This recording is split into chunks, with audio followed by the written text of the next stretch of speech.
Hello, hello, and welcome back into the Direct Selling Accelerator podcast. I'm your host, Sam Hind, and it is my absolute honor and privilege today to introduce you to a very special human being.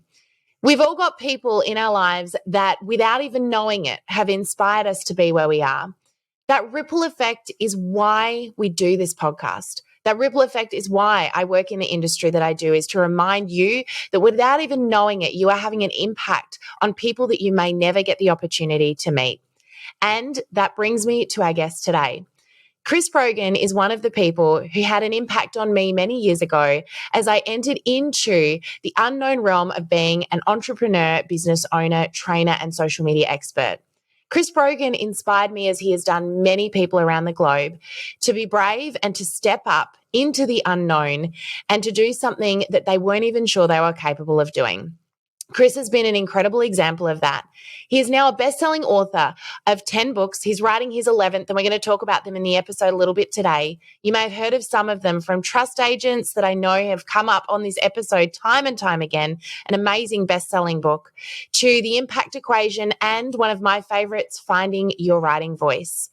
I know that you're going to love hearing from Chris. He is raw, real, down to earth, and he's got a wealth of experience, not just in the digital space, but more importantly, in the space of being human. And I know that you're going to get a good laugh out of it. He is hilarious. I loved chatting with him, and this really was a lounge room, fireplace, fireside chat. And so I really encourage you, listen on in, have a good giggle with us, but most importantly, hear what Chris has got to say, because his words of wisdom are so real, tried, tested, and true. So thank you again, Chris, for joining us. Thank you for my amazing listeners for tuning on in.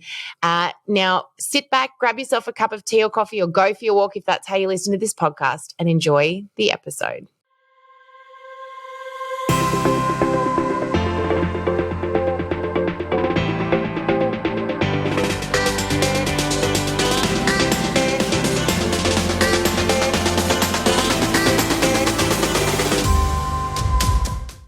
Hello there, Chris. I am so super excited for this episode. Welcome on into the Direct Selling Accelerator podcast, all the way from the US. Thank you for joining us. I feel ready to accelerate. As you should. And I had to pause you as we were having a bit of a chat before, because I feel like all the magic tends to happen in those preamble conversations. And I wanted it to end right there so we could continue our conversation here. But I just want to start off by giving our audience maybe a little bit of an understanding behind who Chris Brogan is. You and I, you don't remember this, but we met maybe 6 or 7 years ago now, maybe 5 or 6. I can't even remember. Time has flown at Social Media Marketing World over in San Diego. And I've had the pleasure of reading some of, not enough apparently, of your books. So we're going to talk about that in just a moment. We're having a bit of a laugh about that. But you're a best-selling author of, is it 10 books now? Sadly, I've finished 10 now. I'm working on 11 now. Wow. For someone who, it's kind of the pipe dream to eventually get to the stage of writing a book, I think that's an amazing feat. So congratulations on that. And I'm excited to hear a bit more about the 11th, if you'll divulge any information shortly. I will. Why not? Tell us a little bit about Chris. I want to hear about Chris from Chris. If people try to figure out who I am, they always sort of know me from some point in time, or they'll say, "Oh, I saw you at the Eric Worre event," or "I saw you at this event," and they'll know me from a time in my life or something I was talking about, and they'll think that's who he is. And I'm depressingly not the same thing that often. So if you. I'm not Hershey. Like, I'm not one candy bar. I am like the Hershey company. So with that as a backdrop, the one thread that goes through all of this, to use Tamsin Webster's red thread, is using technology to drive better human interaction. Mm-hmm. So I'm not a social media guy. I'm not a whatever guy. I'm the person who said, gee, like, there's something cool that we could use these weird tech for, like blogging and tweeting and video. Mm-hmm.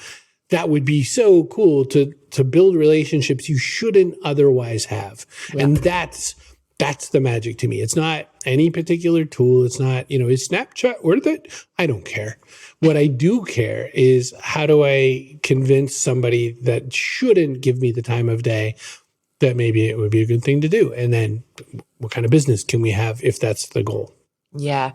And this is such, you're my kind of guy. I love this because people come to me, as they've probably come to you over the years, for technology training, social media training. Show us how to use the tool.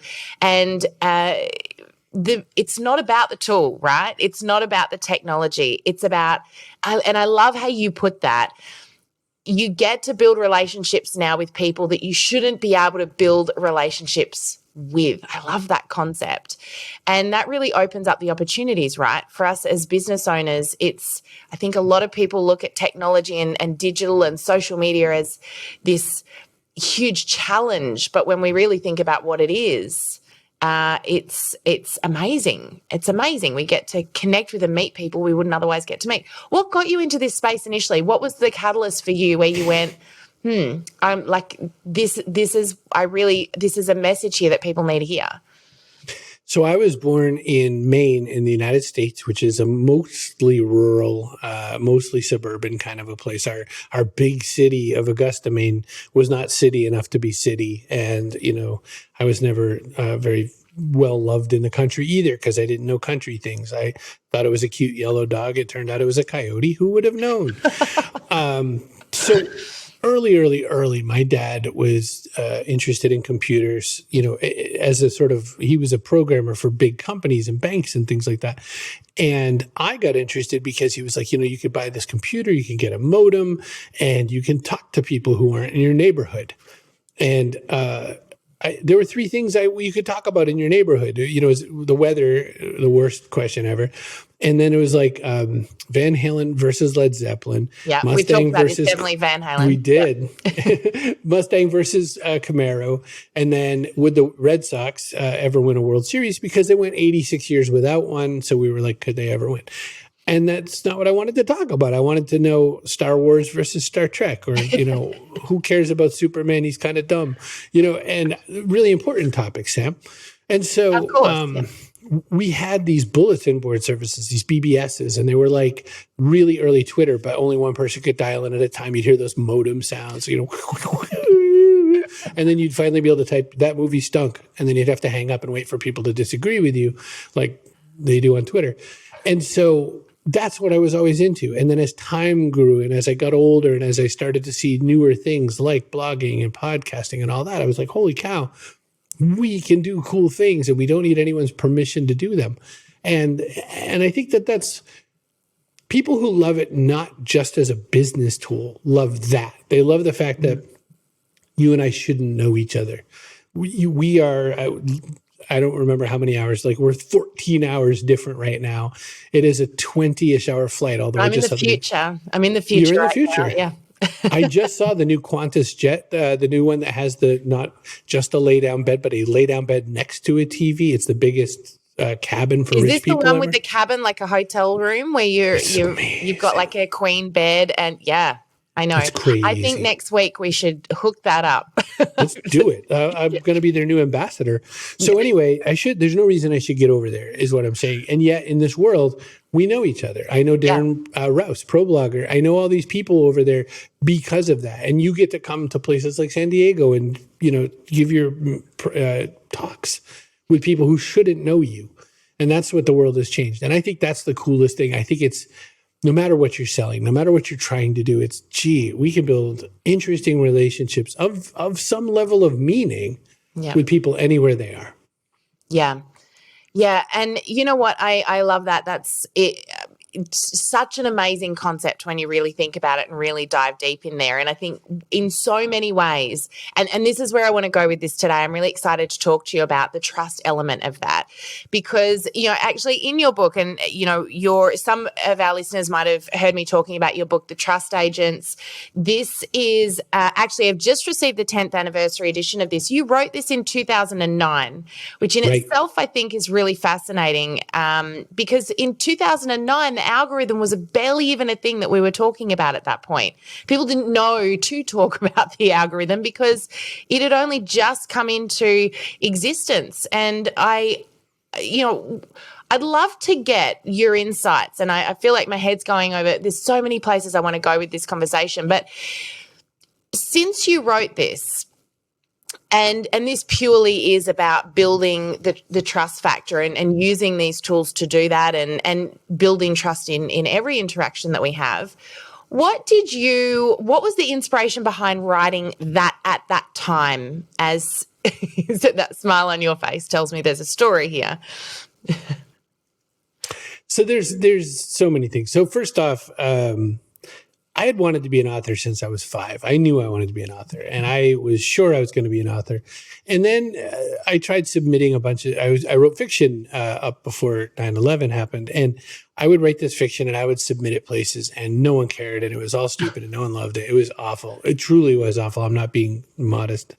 And so I stopped, and then I started blogging because no one had to publish me. I just published myself. And this was in 98 when we were calling it journaling. And I was like, this is the best software in the world because I am now a publisher. I am now online. I'm a published author. Mm-hmm. The first lie every author says.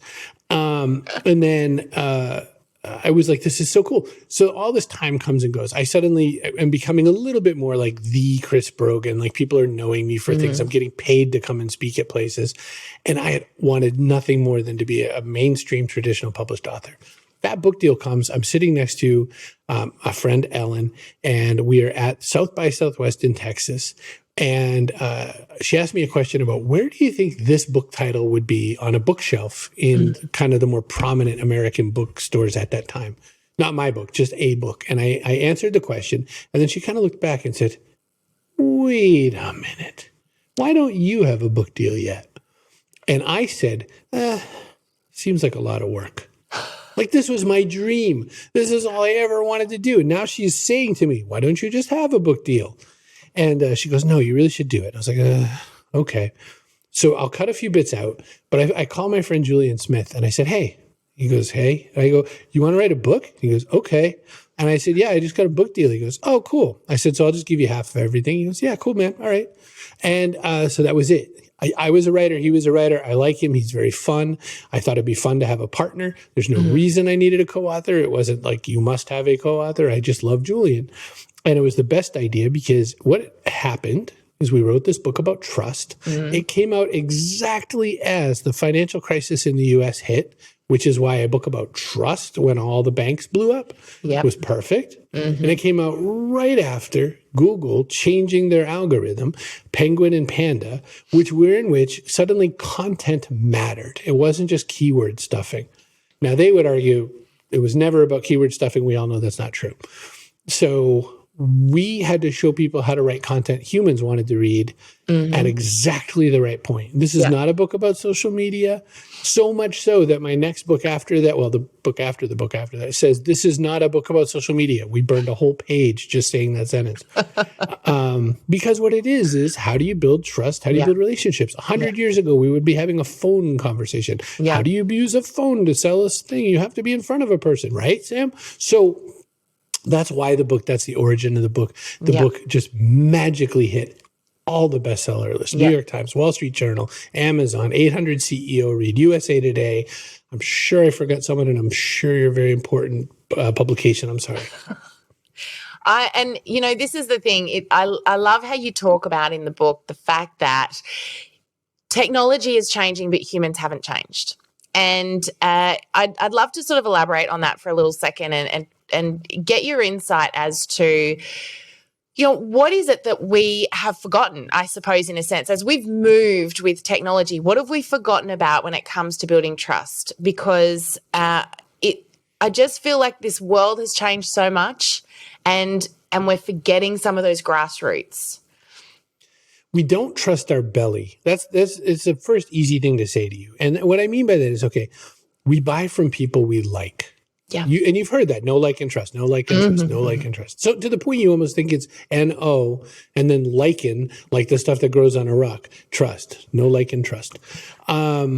You have to know someone, like them, and trust them. So when you buy from me, like watching or listening to this, you're thinking, wow, he's very, he's got a lot of energy. Clearly something's up with him. But I also look like a weird Santa Claus or something. Like, people don't like beards, it said. That's why, they try to make Abe Lincoln shave his way back in the U.S. And they didn't want U.S. presidents to wear beards. And they also didn't, after a while, they didn't want him to smoke. Barack Obama was a smoker. They made him stop smoking. He cheated for like a bunch of years and everyone knew, but he pretended. And, because we want things to be trustworthy, likable, etc. And so we forget that. We forget because maybe we need to sell something, and maybe we're just trying to get to the process. We're just like, if I just do this thing, I'm going to get the thing. The other thing is we'll watch examples or advice or ideas from someone that's maybe not the best at what they do. They might be the best at talking about things. And what they aren't is necessarily the one that can show you their sales numbers. And they'll say things to you and you'll go, oh, that sounds like they're smarter than me. Humans hate to feel dumb. And so we will all just kind of go along with things because it just seemed like a right idea. But if you feel yucky in your belly about something, ask a few more questions, right? Yeah. Now, there's things we have done that are different, right? We're doing video. People aren't necessarily super comfy on video. You have to practice that. It's a new thing. People didn't always have devices in their pocket. And people say to me, I'm really bad at computers. I'm like, do you know how to use your phone? Yeah, that's a computer. Merry Christmas. So Good point. I like that. Yeah. It is. It's a computer. And that's almost kind of the cooler thing about things like direct selling is that you could do it from your phone. Like you could make that a selling point. You could be in between dropping the kids off or something and just put out a few more messages. Where we get it all wrong, Sam, is that we do these crazy, we go through some extra hoops that some kid told us, was a purple-haired person told us, do this thing. And we go, okay, right? No offense to purple-haired people. No, but that's what we forget, I think. Yeah. So just, coming back to the book for a second and some of the concepts you talk about in there, and you're right, it's not so much about social media as it is about understanding the game. And I love how you talk about the game and you make it so easy to process. You liken building trust to like a game of chess, and you use so many different examples in there. You even talked about the story of, is it Donnie Brasco, who had to infiltrate the mob and the process he goes through essentially to play the long game. You talk about not making any fast moves. And, when it comes, I guess for me, initially by looking at that and reading about that, the thought might be, well, if it's a game, it's not genuine. But I think I love that concept of you can be strategic about building trust. If someone wanted to be better at the game of building trust, and not just, with customers and building business, but in every area of your life, what are some of the things that they can observe or be strategic about when it comes to building trust? What are some tips or advice you could provide in that space? I love that analogy, by the way. Thank you. So the reason game is a fun word or a good word or an entertaining word to use, first off, we immediately kind of downplay like the value of something that we call a game, right? Except that in every single human culture, we've used games to teach very important things. Yeah. Sport is often a tribal, ritualistic expression of something like violence without the actual violence. When you watch rugby, you say, oh, I can see why that's true. When you watch some sports, it's a little more pretty. But what is a game versus play? I am insufferable because I took one whole course in college, the psychological and cultural foundations of play. Play are things that can help us build skills or give us entertainment and enjoyment. A game is play with a score. That's the only difference. And that is the part to take. I'm looking down, and if you're listening to this, I'm looking down. I'm looking down because I have 5 little boxes on my left side of my paper journal that remind me how much water I want to drink today. Every day. And I put tea/water because I'll accept iced tea as a reasonable substitute. And I'm looking down because I've only done 3 out of the 5.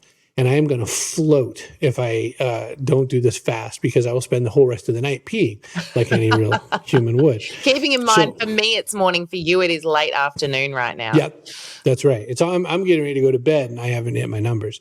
So I am thinking, if I don't get this done, I'm going to have trouble. Why do I have those 5 little boxes to fill? Because I was doing what everyone in the world says. Oh, I really should do.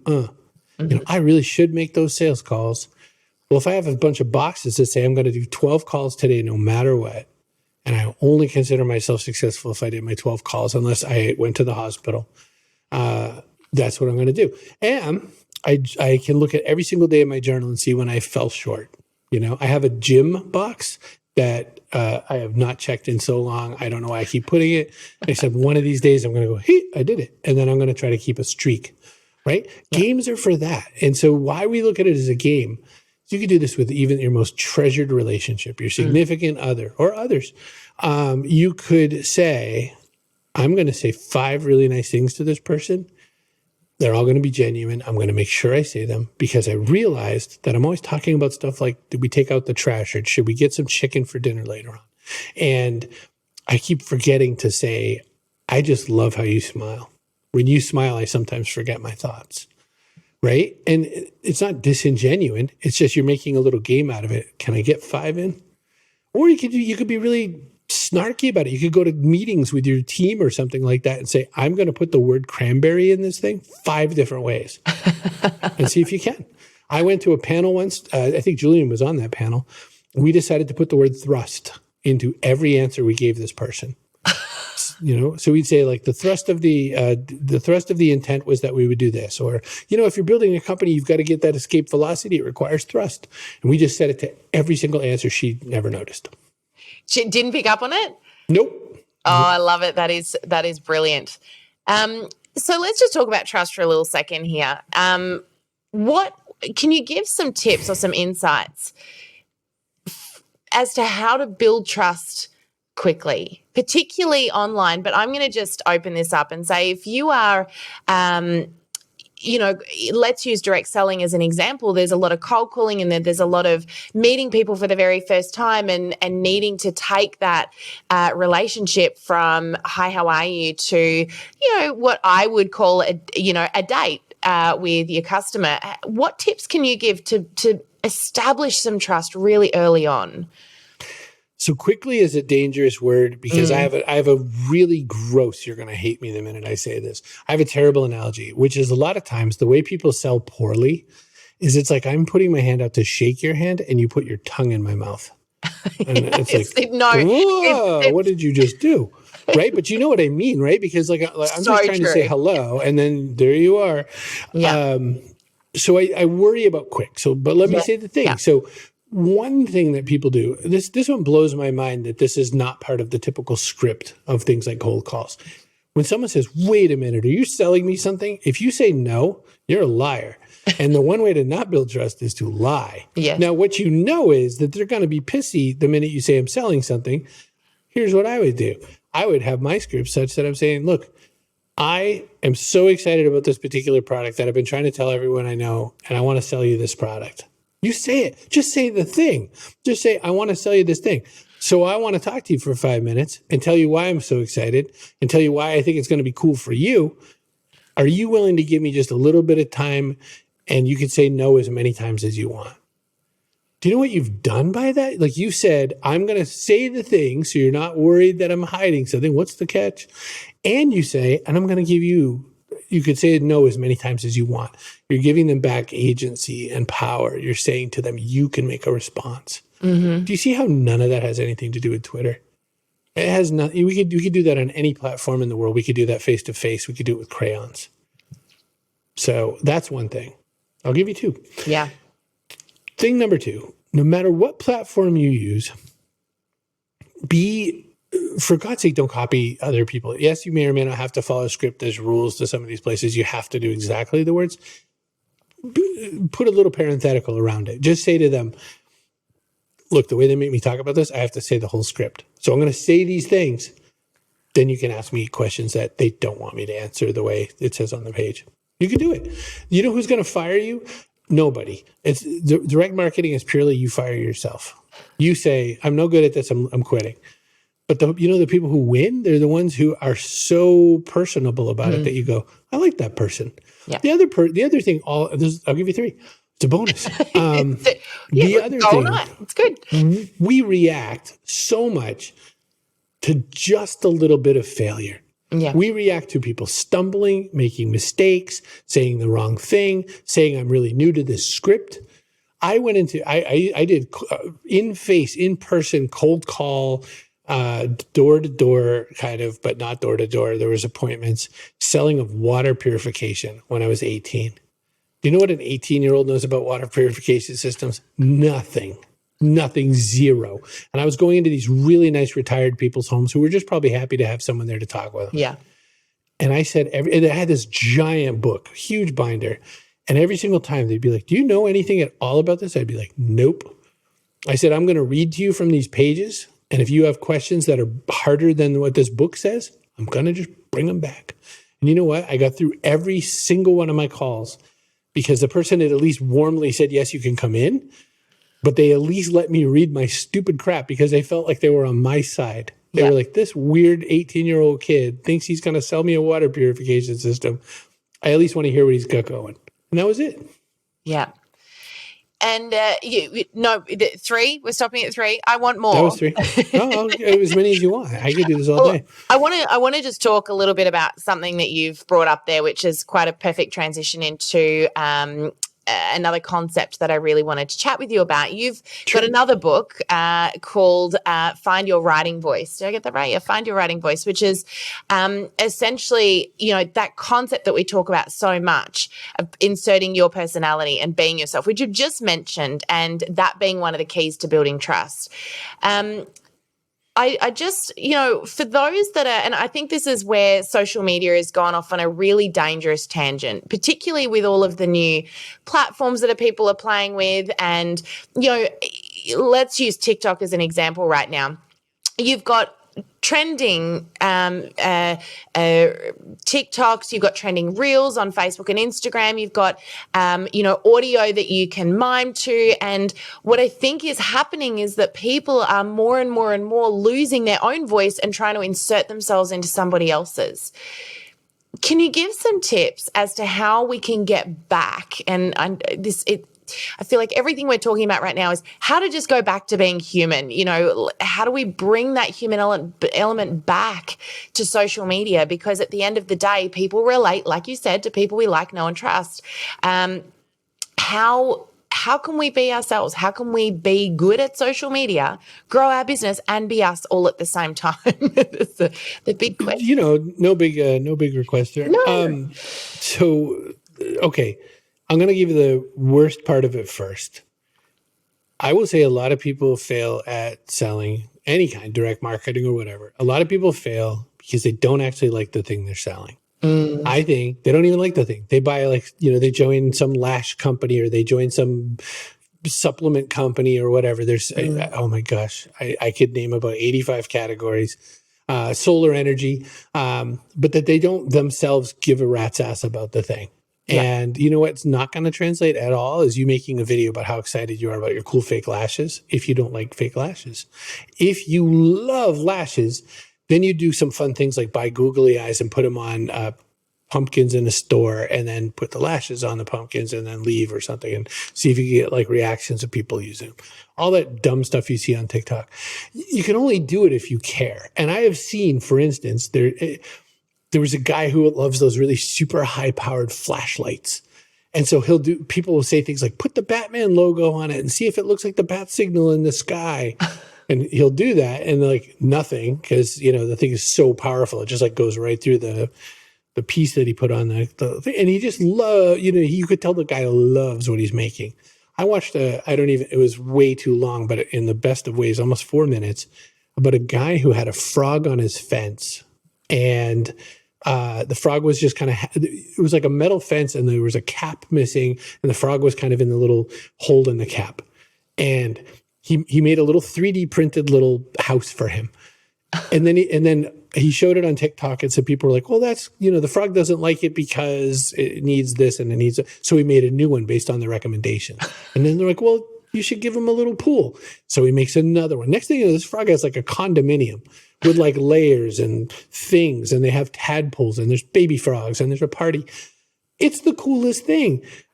But that's not what you're selling. You're not selling that cool thing. And so you shouldn't do the most cool dance thing unless you could do it in the funniest and dumbest ways or whatever. But no kid is going to want to see that. No kid is like, oh, that is so cool watching a 46-year-old do the Wednesday Addams dance to try to sell this awesome energy drink. Zero people. The other thing is, what they also don't want is they don't want to not know that they're being sold to, and then you pull that over. So you just got to say it, Yeah. Here's the thing I sell. I love the thing I sell, whatever you want to do. Yeah. I'm not a TikTok guy at all. I watch YouTube shorts, which I call TikTok for old people. The good ones get pulled over. And I'm with you. I'm I'm very with you. But I said this at one of those social media marketing worlds. It was whatever year it was that they thought Snapchat was the coolest thing in the world. I was just like, it's not. It's not. It's got one function that anyone cares about, and it's not really for selling things. It's for selling the oldest thing in the book. Yeah. So there's other tools, but I think that people love what they love. If you love making video, then make cool videos. If you love writing, then write. If you love audio, then audio. But use the tool you think you want to use to reach the people you hope you want to reach. Instagram is a beautiful place to sell fashion things, beauty things. Solar energy could be sold on places like TikTok and Instagram. Or maybe you need to start a newsletter about ways to make the environment better. You know what I mean? There's a tool for the person. There's a tool for all seasons, let's say. So just coming back to the digital space, and, as we talked about before, you wrote Trust Agents originally in 2009. What did you predict back then? Or what did you see or foresee happening back then when it comes to this digital space, social media, that you look back on and you go, like hindsight's a great thing. Do you look back and say, that happened exactly the way I thought, or wow, some things took me by surprise there? Oh man, I wish I were smarter. This is like such a great question for a smart person, but my dad is like the worst predictor in the whole wide world. He guessed everything wrong, but he's a very wonderful and lovely guy. And I will say that nothing ever happens as fast as I wish it did or thought it would. I started podcasting in 2005. I was like, man, this podcasting thing is You're cool. an original podcaster. Which makes me, by the way, just a lot nervous about interviewing the original podcast. You got onto it before it was cool, right? Yeah, well, before it was cool for sure, but also like it was so hard back then. Like you had to have like practically a computer engineering degree to listen to one, not even to make it. Like to get one onto an iPod was like a sport. And so iPod. Oh my gosh, I forgot about those. Yeah. We had an event. In fact, we had one in Perth, in your neck of the woods, called PodCamp. We did one all over the world. And what we did was after the first one, we made it kind of open source so anyone could run one. And that was in 2006 that we started that. And so I was like, oh man, by mid 2007, everyone's going to be a podcaster. That was not true. Turned out it was much later. And there were several waves. There was about 2008 or 9. Then there was 2012-ish, Mark, what's his face, the comedy guy. And then it kind of went a few more times. And then 2018, 2019 or so, another wave started. And so, I don't know, I get it all wrong. I knew for sure Twitter was cooler than everyone thought. And I was right. And I don't think I get any points for thinking that YouTube would just continue to grow. Yeah. But I can tell you that big companies, I was talking to Albert Cheng, who ran Disney Interactive back then, and ABC Disney Interactive. And he thought YouTube was essentially America's funniest home videos. And he just couldn't see it. And so he was wrong. But I don't get a lot of points for that either. Like it wasn't, and by the way, I didn't make any money off of any of that. I made some money off Trust Agents, but knowing Twitter was cool before anyone else does nothing for anybody. Like no one was like, oh man, that Brogan, he sure is smart. Do you know, I just want to throw it out there. I think what is actually smarter, you've got people out there that will come up and teach you about the technology, the tools, the amount of times I get asked, can you explain the algorithm to me? And can you teach me how to run Facebook ads?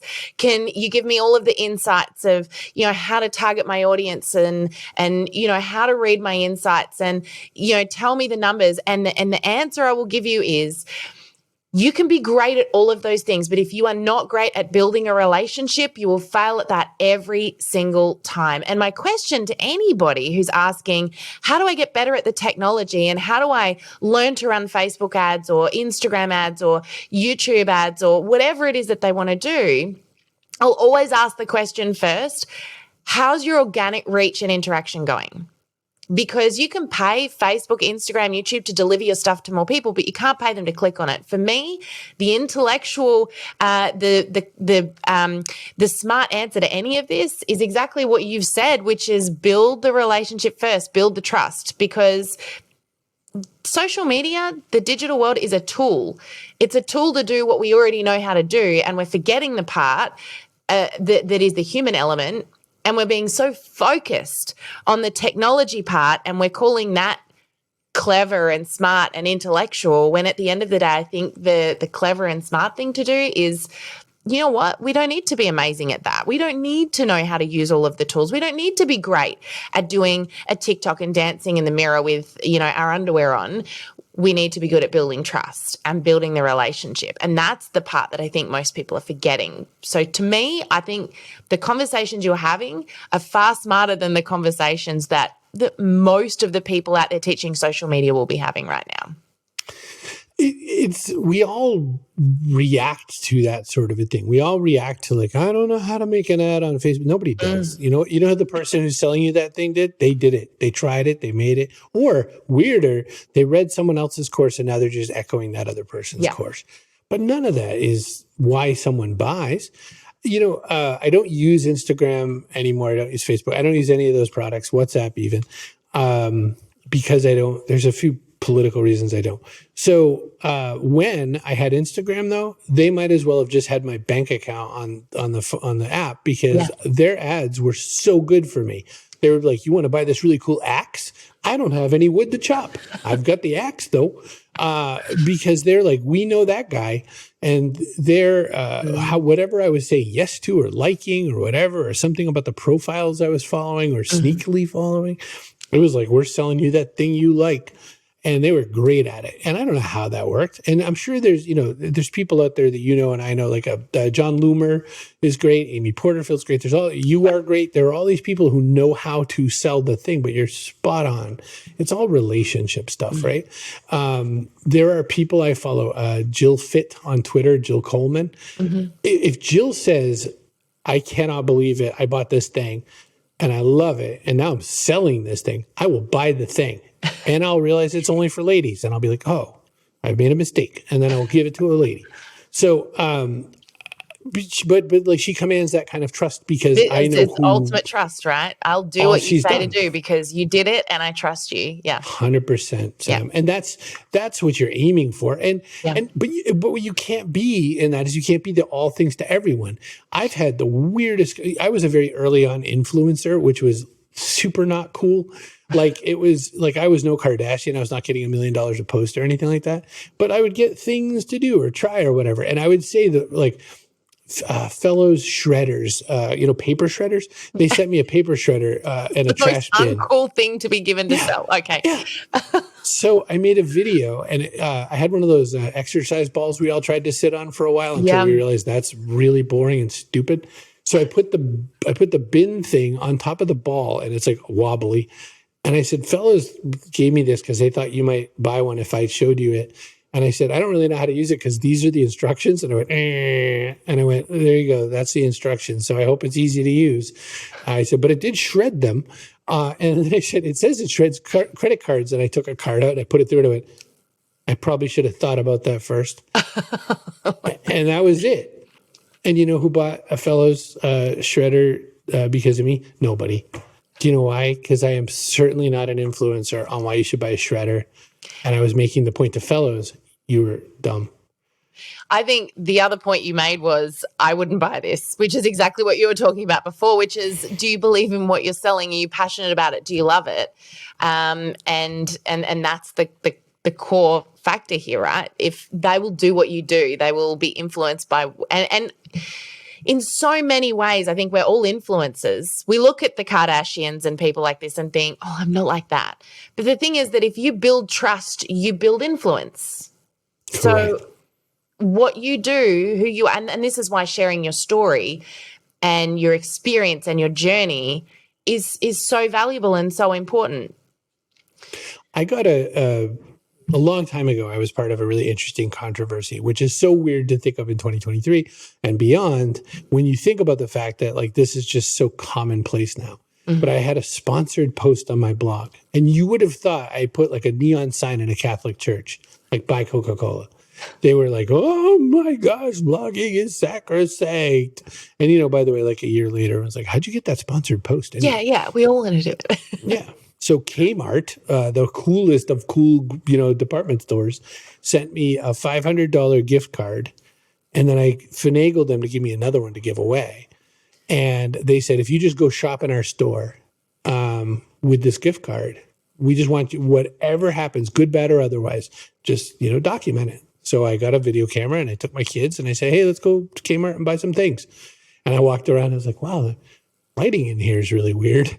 Like I wasn't being especially nice to Kmart about this. And, but I did say, you know, I was surprised by the brands that they did have. I didn't think they'd have certain, you know, major brands. I thought of them as sort of a discounty place. And that isn't what I saw, you know, that's all I said. And by the way, what I did buy is I told the kids we have $500. We're going to go buy toys for the, what are the Christmas drives where you give the toys to the military and they distribute them or whatever. So we bought $500 worth of toys and then gave them away.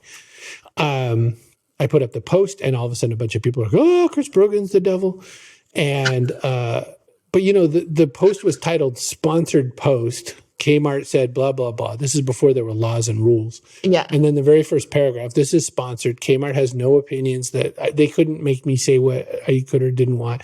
You'll tell in the video for sure they didn't want me to say some of this, blah, blah, blah. Just watch it and make your opinion.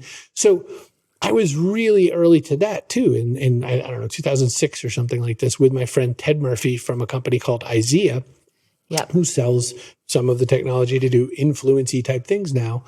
But like we were doing this, he just kept getting dinged for helping people try to sell things that they actually loved and believed in. Mm-hmm. And it's amazing to me because that's the beauty of things like direct marketing.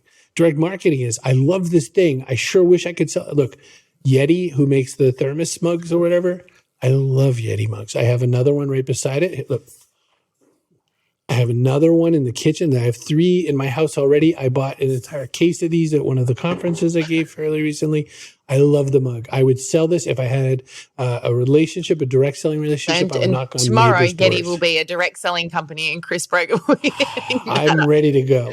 And so, but that's the thing is like, it's here for us to do this. And because again, to your point, and this is the only point really, we're talking way too long to say one thing.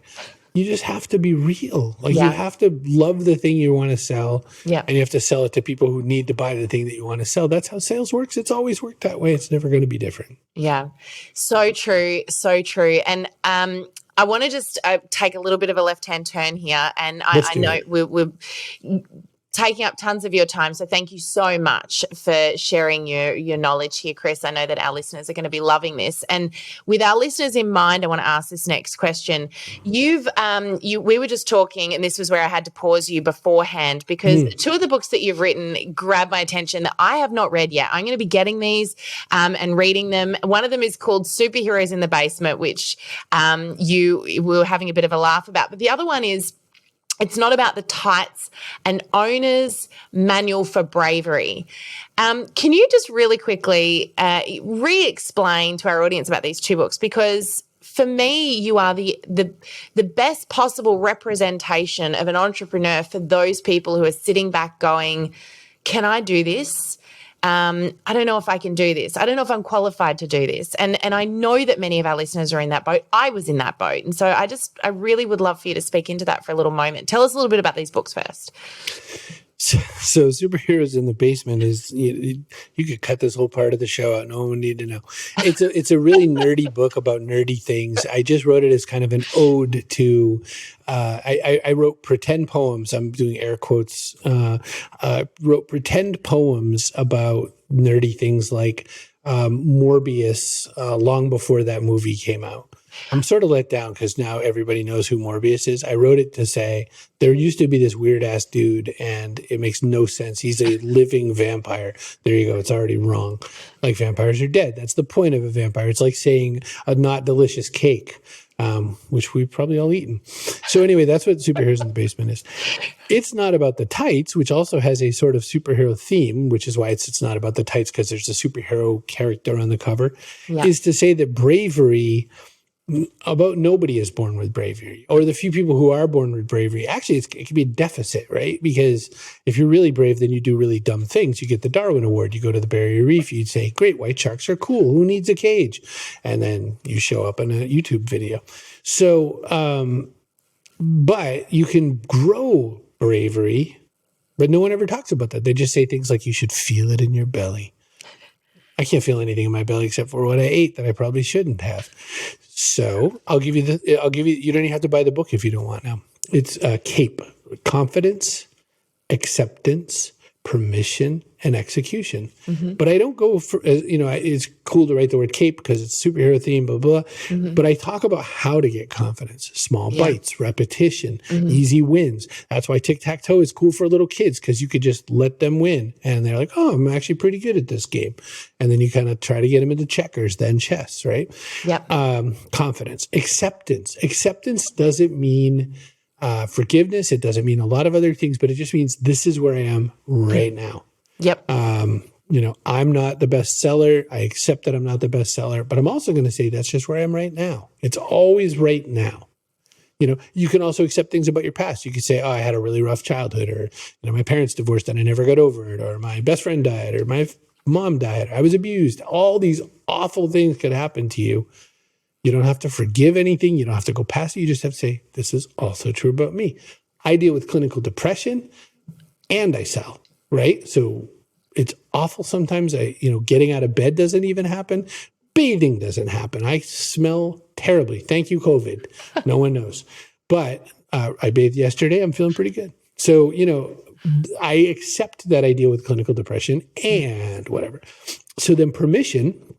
Everyone seems to be waiting around for the permission fairy to come and go, dink, dink, you have permission now. You could do the thing. There is none. It's like the tooth fairy. It's just as depressing. But you can be your own permission fairy. You can find your own wand. You can tap your own shoulders and have permission. Yeah. And then you get so much power once you figure that out. Like, who's stopping me? Oh, nobody's stopping me. I didn't realize that. And then the third is execution. Oh my gosh. And then I replaced the E with something else and I'm blanking. So let's just say execution for now. Just doing things. Yeah. You know how you get good at Facebook ads? You buy Facebook ads and then you see them not perform. And then you go, oh, let's test why that didn't perform. And then you try some new stuff.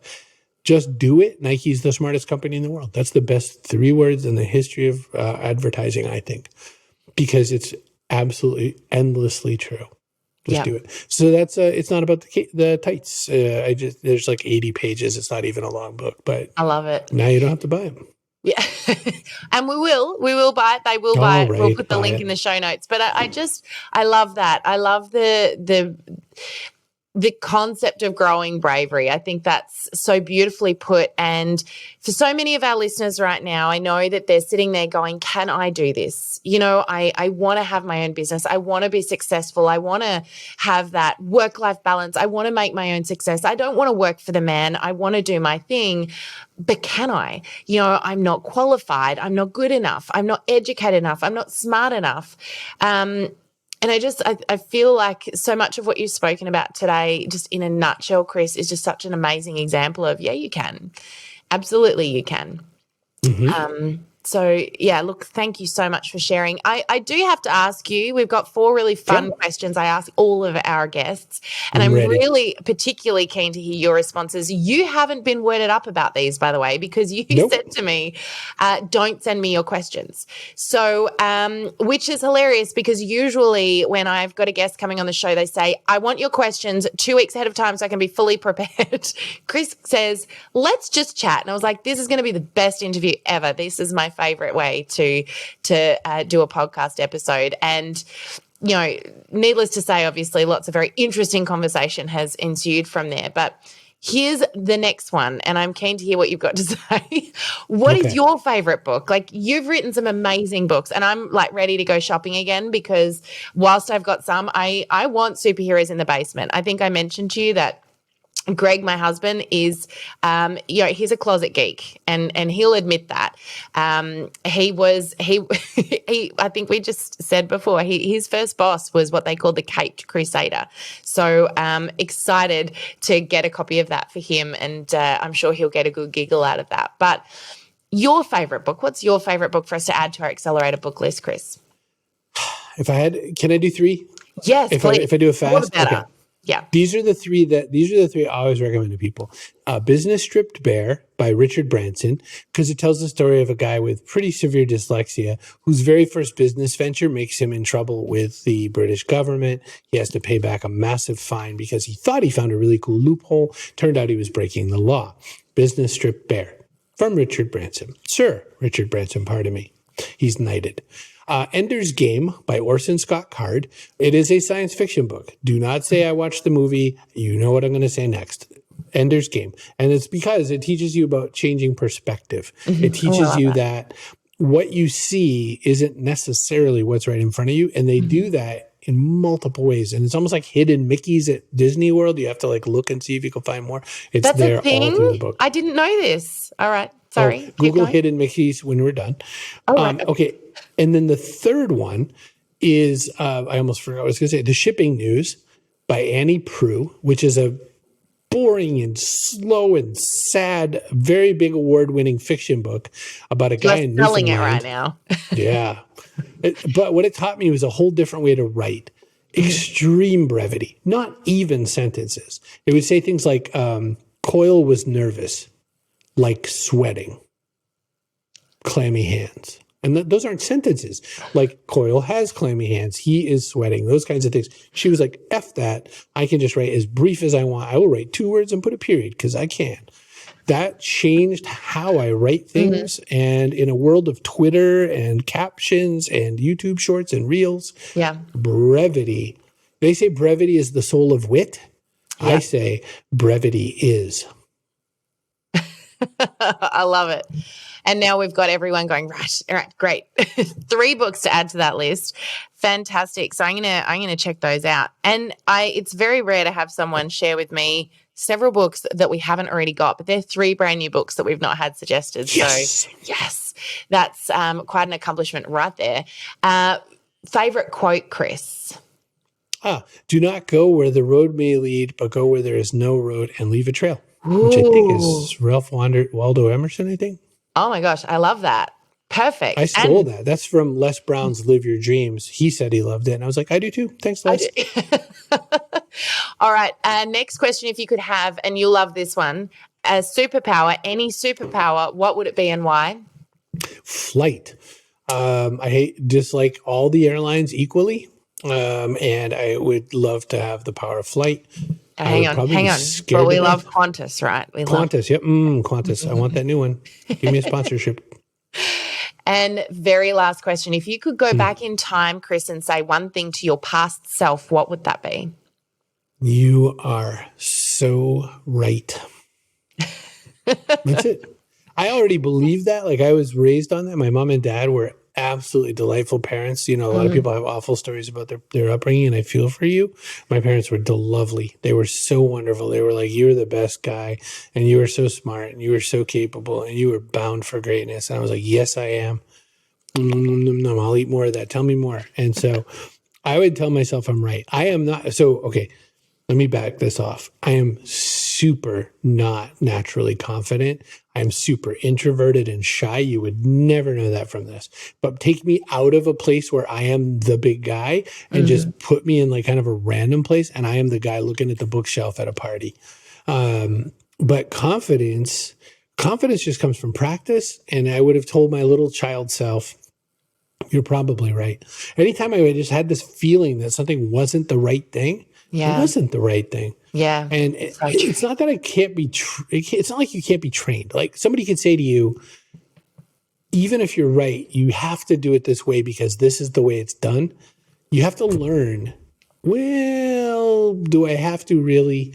because everything in life has a choice and a response to that choice. And that's all I needed. And I started bucking that system at around age 12.